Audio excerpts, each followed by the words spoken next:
Bueno, llegamos al último bloque de desafíos. Hemos tocado varios temas vinculados a lo que pasó con Guatemala en el 2014 en materia económica, con el ministro de Economía hablando de la realidad del país, los indicadores, hace instante Fanny Estrada de Ajexport hablándonos también de buenas noticias en relación al crecimiento con el que podrían cerrar las exportaciones durante este año, pero ¿qué pasó con la recaudación? ¿Qué pasó con las finanzas del país en este año? Está con nosotros nuevamente, que nos acompañaba hace una semana para hablar del tema del presupuesto, Abelardo Medina, analista del ICEFI, pero además quien estuvo a cargo de la Superintendencia de Administración Tributaria hace un año. Abelardo, buenas noches otra vez, bienvenido a Desafíos. Por acá. ¿Qué pasó con las finanzas, con la recaudación este año? Es un año que cierra más o menos. Bueno, de hecho este año nosotros consideramos que desde el principio era un año complicado, porque muchas de las previsiones que fueron incorporadas en el presupuesto original, que después no fue aprobado por el Congreso, incorporaban algunos efectos de la reforma tributaria que había sido aprobada en el año 2012. Lamentablemente, muchos de los elementos que estaban considerados dentro de la propia reforma tributaria, el mismo gobierno le dio marcha atrás. Uno de ellos fue lo que sucedía con el nuevo impuesto de circulación de vehículos.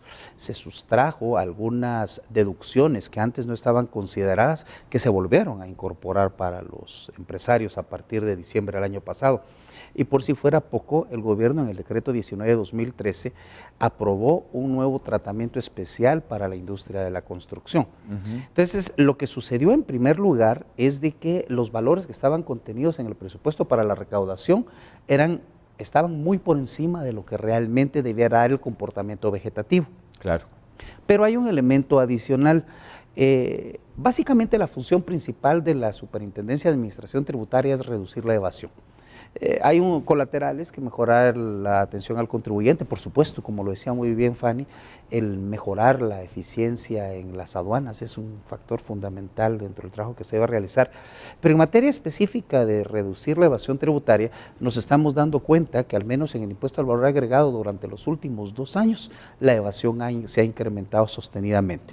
En el 2012, la evasión del IVA era 34 puntos, al final de 2013 era 39 puntos y el pronóstico que estamos realizando para este año es de 41-42% de evasión del IVA. ¿Qué es lo que nos está diciendo? En primer lugar, que hay una reducción en la percepción de riesgo del mal contribuyente que no quiere pagar los impuestos y que obviamente eso denota un aflojamiento en los controles de la administración tributaria.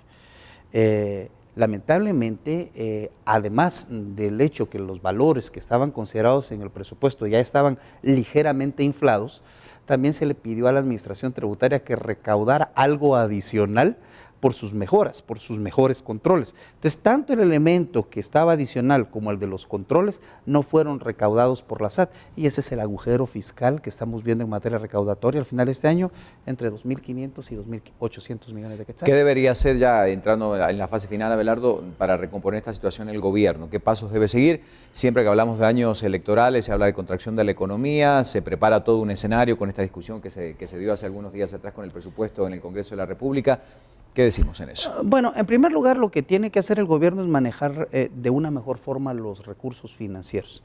Históricamente se ha demostrado de que si el gobierno utiliza bien los recursos, el contribuyente tiene más voluntad de pago. O sea, ese es el primer elemento. Debe mejorar la transparencia en la asignación y en la utilización de los recursos.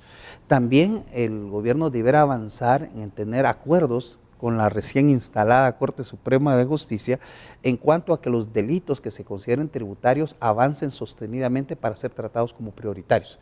Pero lo más importante es hacer una reingeniería real de la administración tributaria.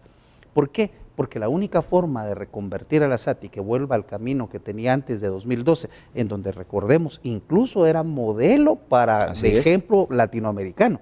O sea, eso para corregir las críticas de algunos que dicen que la SAT siempre ha tenido problemas. No, la SAT era razonablemente buena antes. Entonces, recompongámosla y hagámosla con una reingeniería para que tenga su nivel de productividad actual nuevamente como antes. Del 1 al 10, siempre establecemos esta escala.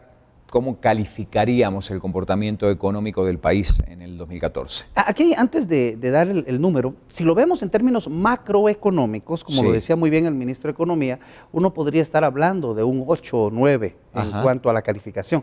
Si lo vemos en términos de bienestar de la población, en donde observamos que el nivel de pobreza sigue estando básicamente en niveles similares, el desempleo creciente en el sector informal, la migración hacia Estados Unidos, no, yo diría que andamos como por 3 o 4. Gracias, Abelardo, por acompañarnos. Un placer como siempre. Hablando de estos temas importantes, Abelardo Medina, analista de ICEFI. Y a usted que está del otro lado, muchas gracias por acompañarnos. Así va a ser este mes de diciembre. Vamos a tener varios temas para analizar lo que pasó en el 2014 en nuestro país, en Centroamérica y en el resto del continente. Soy Ricardo García Santander. Buenas noches. Gracias por estar del otro lado. Nos vemos.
Guatevisión,